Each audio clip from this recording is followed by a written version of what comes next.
March 2025 3ನೇ ತಾರೀಕಿನಿಂದ assembly ಪ್ರಾರಂಭ ಆಗ್ತದೆ. ಹೊಸ ವರ್ಷದಲ್ಲಿ ಮೊದಲನೇ ಅಧಿವೇಶನ ಆದದ್ರಿಂದ 3ನೇ ತಾರೀಕು ರಾಜ್ಯಪಾಲರ ಭಾಷಣ ಮಂಡಿಸ್ತಾರೆ.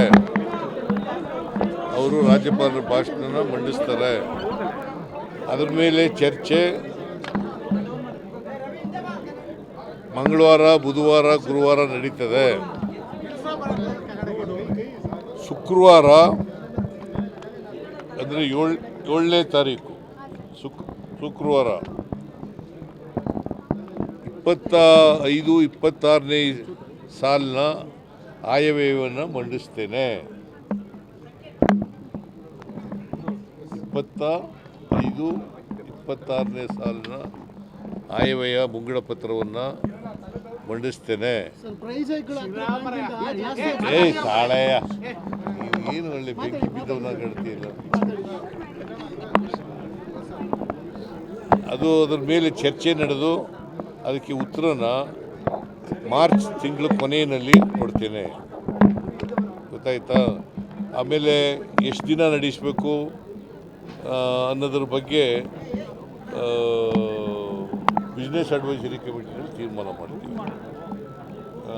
ಇವತ್ತು ನಾನು ಬೇರೆ ಬೇರೆ ಇಲಾಖೆಗಳ ಜೊತೆಯಲ್ಲೆಲ್ಲ ಸಭೆ ಮಾಡಿದ್ದೀನಿ. ನನಗೆ ಕಾಲು ನೋವಾಗಿದ್ದರೂ ಕೂಡ, ಮಂಡಿ ನೋವಾಗಿದ್ದರೂ ಕೂಡ ಮನೆಯಲ್ಲೇ ಬೇರೆ ಬೇರೆ ಮೀಟಿಂಗ್ಗಳು ಮಾಡಿದ್ದೀನಿ. ಇವತ್ತು ಜಾಸ್ತಿ ಜನ ಬರ್ತಾರೆ ಅನ್ನೋದಕ್ಕೋಸ್ಕರ ಇಲ್ಲಿ ಬಂದಿದ್ದೇನೆ. ರೈತ ಸಂಘಟನೆಗಳು ಎಲ್ಲ ಮುಖಂಡರುಗಳೆಲ್ಲ ಬಂದಿದ್ದರು. ಅವರ ಅಭಿಪ್ರಾಯಗಳನ್ನು ಕೊಟ್ಟಿದ್ದಾರೆ. ನಾವು ಅವ್ರ ಸಲಹೆಗಳನ್ನು ಗಮನದಲ್ಲಿ ಇಟ್ಟುಕೊಂಡು ಬಜೆಟ್ ತಯಾರು ಮಾಡುವಾಗ ನಮ್ಮ ಇತಿಮಿತಿಯೊಳಗಡೆ ಯಾವುದನ್ನು ಸೇರಿಸಬೇಕು, ಯಾವುದನ್ನು ಸೇರಿಸಬೇಕು. ಮತ್ತು ಕರ್ನಾಟಕ ಸರ್ಕಾರ ಯಾವಾಗಲೂ ಕೂಡ ರೈತ ಹಿತವನ್ನು ಕಾಪಾಡೋದ್ರಲ್ಲಿ ಹಿಂದೆ ಬಿದ್ದಿಲ್ಲ. ಯಾವತ್ತೂ ಕೂಡ ರೈತರ ಜೊತೆ ಇರ್ತೀವಿ, ಕೃಷಿ ಬೆಳವಣಿಗೆಗೆ ನಾವು ಪೂರಕವಾಗಿರ್ತೇವೆ ಅಂತಕ್ಕಂಥ ಮಾತುಗಳನ್ನು ಈ ಸಂದರ್ಭದಲ್ಲಿ ಬೆಲೆ ಏರಿಕೆ ಜಾಸ್ತಿ ಆಗಿರೋದ್ರಿಂದ ಸರ್ ನಿಮ್ಮ ಮೇಲೆ ಎಕ್ಸ್ಪೆಕ್ಟೇಷನ್ಸ್ ಜಾಸ್ತಿ ಇದೆ. ಸಾಕಷ್ಟು ಬೆಲೆ ಏರಿಕೆ ಜಾಸ್ತಿ ಆಗಿರೋದ್ರಿಂದ ನೋಡೋಣ. ಈಗ ಬೆಲೆ ಏರಿಕೆ ಕೇಂದ್ರ ಸರ್ಕಾರ, ರಾಜ್ಯ ಸರ್ಕಾರ ಎರಡೂ ಮಾಡಬೇಕು. ಬೆಲೆ ಏರಿಕೆಗೂ ಕೇಂದ್ರ ಸರ್ಕಾರದ ಮೇಲೆ ಹೆಚ್ಚು ಭಾರ ಇರ್ತಕ್ಕಂಥದ್ದು. ಅವರು ಕೂಡ ಬೆಲೆ ಏರಿಕೆಗೆ ಒತ್ತನ್ನು ಕೊಡ್ತಕ್ಕಂಥದ್ದು ಮಾಡಬೇಕು. ನಾವು ರಾಜ್ಯ ಸರ್ಕಾರ ಏನು ಮಾಡಲಿಕ್ಕೆ ಸಾಧ್ಯ ಆಗ್ತದೆ ಅದನ್ನು ಮಾಡ್ತೀವಿ. ಜಲಜೀವನ ಮಿಷನ್ ತಾವು ಮೊನ್ನೆ ಟ್ವೀಟ್ ಮಾಡಿದ್ರಿ. ಸೋಮಣ್ಣ ಅವರು ಕೌಂಟರ್ ಮಾಡ್ತಿದ್ದಾರೆ. ರಾಜ್ಯ ಸರ್ಕಾರ ಹಣವನ್ನು ಖರ್ಚು ಮಾಡಿಲ್ಲ, ಹಂಗಾಗಿ ನೀವು ಖರ್ಚು ಮಾಡಿದ್ರೆ ಹಣ ಕೊಡ್ತೀವಿ ಅಂತ ಹೇಳ್ತಿದ್ದಾರೆ. ಇಲ್ಲ, ಖರ್ಚು ಎಲ್ಲ ಮಾಡಿದ್ದೀವಿ. ಅವರು ನಾವು ನಮ್ಮ ವೇಗಕ್ಕೆ ಅನುಗುಣವಾಗಿ ಅವ್ರು ಮಾಡ್ತಾ ಇಲ್ಲ. ಕೇಂದ್ರ ಸರ್ಕಾರದ ಪಾಲನ್ನು ಕೊಡ್ತಾ ಇಲ್ಲ. ಹಾಗಾಗಿ ನಾವು ಅದನ್ನು ಟ್ವೀಟ್ ಮಾಡಿದ್ದೆವು. ಆಮೇಲೆ ಮೆಟ್ರೋ ರೈಲ್ ಇದೆಯಲ್ಲ, ಅದರ ದರ ನಿಗದಿ ಮಾಡ್ತಕ್ಕಂಥವರು ಕೇಂದ್ರ ಸರ್ಕಾರ ಅಪಾಯಿಂಟ್ ಮಾಡೋದು ಕಮಿಟಿನ. ಆ ಕಮಿಟಿನಲ್ಲಿ ಇಬ್ಬರು ಕೇಂದ್ರ ಸರ್ಕಾರದವರು ಇರ್ತಾರೆ, ಒಬ್ಬರು ರಾಜ್ಯ ಸರ್ಕಾರದವರು ಇರ್ತಾರೆ.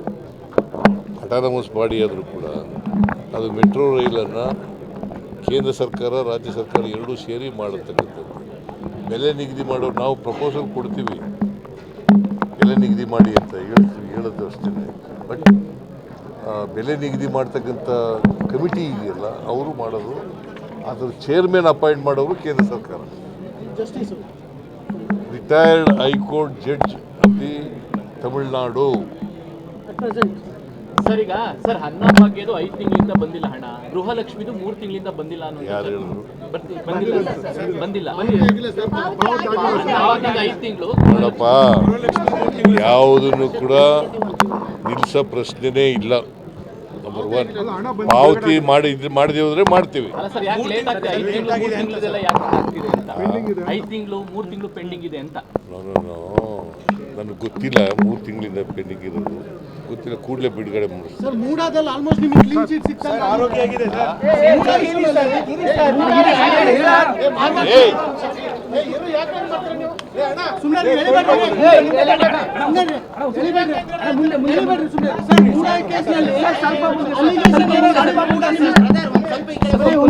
ಅಲಿಗೇಷನ್ ಏನೇ ಮಾಡಿದ್ರು ಕೂಡ ಆಲ್ಮೋಸ್ಟ್ ಕ್ಲೀನ್ ಚಿಟ್ ಕೊಟ್ಟಂಗಾಗಿದೆ.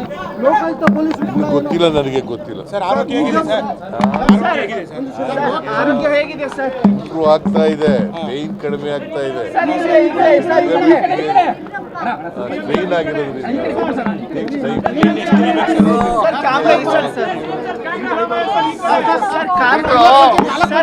ಸಂಬಂಧಪಟ್ಟಂತೆ ಕಂಟೆಂಪ್ಟ್ ಪಿಟಿಷನ್ ಆಗಿದೆ. ರಾಜ್ಯ ಸರ್ಕಾರದ ನಿರ್ದೇಶನ ಹೈಕೋರ್ಟ್ನಲ್ಲಿ ಇಲ್ಲಿ ಕಂಟಿನ್ಯೂ ಜಿಲ್ಲಾ ಪಂಚಾಯತ್ ತಾಲೂಕು ಚುನಾವಣೆ ಮಾಡಲಾಗ್ತಾ ಕಂಟೆಂಪ್ಟ್ ನಾವು ತಯಾರಾಗಿದ್ದೀವಿ. ಯಾವಾಗ ಹೇಳಿದ್ರು ಹೈಕೋರ್ಟ್ನವ್ರು ಯಾವಾಗ ಹೇಳ್ತಾರೆ ಅವಾಗ ಚುನಾವಣೆ ಮಾಡೋಕ್ಕೆ ತಯಾರಾಗಿದ್ದೀವಿ. ನಾಯಕತ್ವ ಬದಲಾವಣೆ ಬಗ್ಗೆ ಸಾಕಷ್ಟು ಚರ್ಚೆ ಇಲ್ಲ, ಹೈಕಮಾಂಡ್ ಹೆಚ್ಚಿನ ವಿಡಿಯೋಗಳಿಗೆ ಪ್ರತಿಧ್ವನಿ ಯೂಟ್ಯೂಬ್ ಚಾನೆಲ್ ಸಬ್ಸ್ಕ್ರೈಬ್ ಮಾಡಿ, ಬೆಲ್ ಐಕಾನ್ ಕ್ಲಿಕ್ ಮಾಡಿ.